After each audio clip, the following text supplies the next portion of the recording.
هی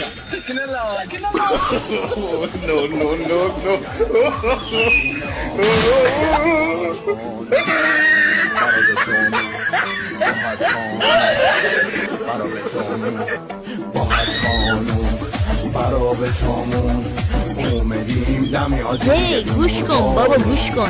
اگه پیج بابا بخند رو فالو نکنی دیگه ممکنه هیچ وقت همون نبینی.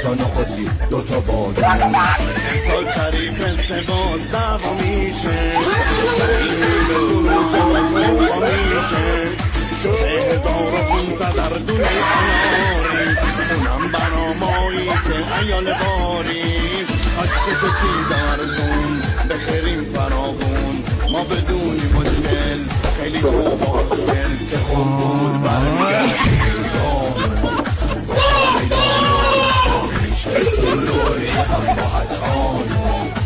هی گوش کن بابا گوش کن. اگه پیج بابا بخند رو فالو نکنی دیگه ممکنه هیچ وقت همون نبینیم.